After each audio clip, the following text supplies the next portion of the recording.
Okay, so we are back, and we have finished 3 repeats of row 77, 78, and 3 repeats of row 79 and 80.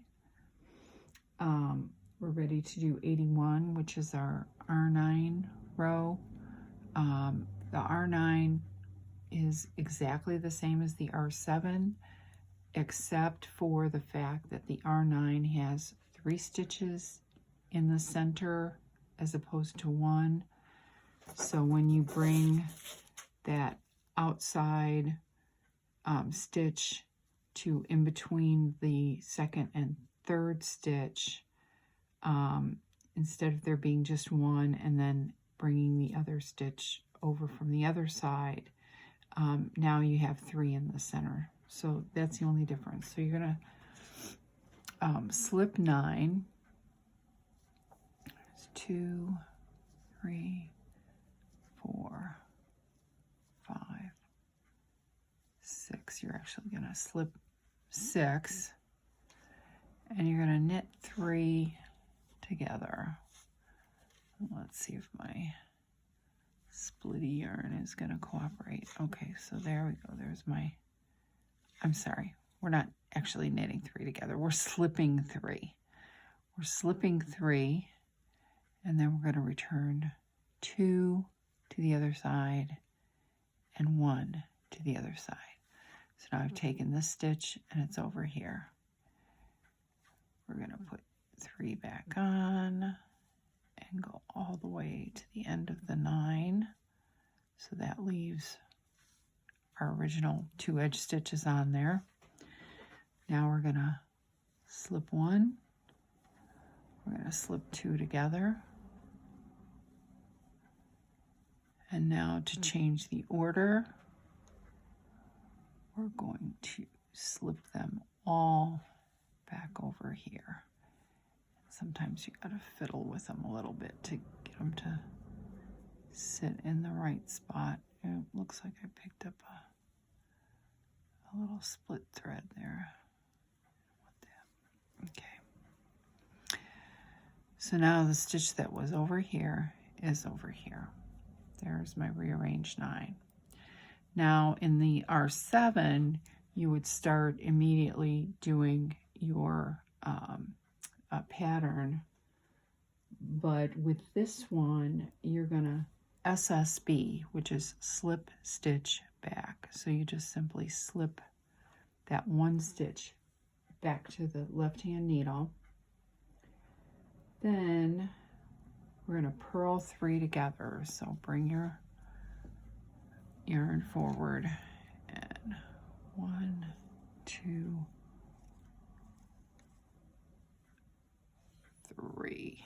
There it is. And it's a little glitchy. There we go. And I feel like I caught a little extra. There we go. Okay, there's my purl 3 together. Next comes knit 2 together and knit 1. Knit 2 together, knit 1. Now we do a slip, slip, knit. Slip, slip, knit, and another slip, slip, knit. Now we're going to turn again. One thing I forgot to mention earlier on is for the first couple of feathers that I finished off, I did put in a lifeline. I put 1 lifeline in for 2 of them, and that was a help because I did have to unknit 1 of them. It was incorrect, but from then on I started using a stitch marker before I started the sequence of knitting off the feather tips. That way, if I lost track of how many repeats of 87, 88, however, you know, whatever the number was. I could count these spine stitches and figure out exactly where I was. 3, 6. So, so that was the rearrange 9 row, which is row 81. Now row 82 on the wrong side is similar to how it's been. Slip 1, slip 1, and then purl 1, slip 1 front, kind of hung up here. Oops. Slip 1 front,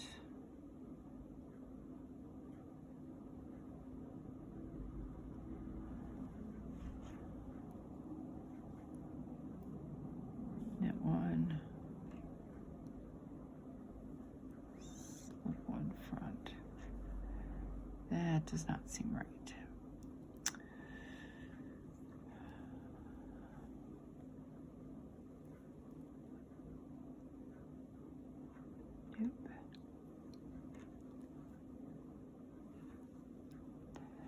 That's because I wasn't paying attention and I went way past my mark. 1, 2, 3, 4, 5, 6, 7. There we go. So let's see what I did. I did a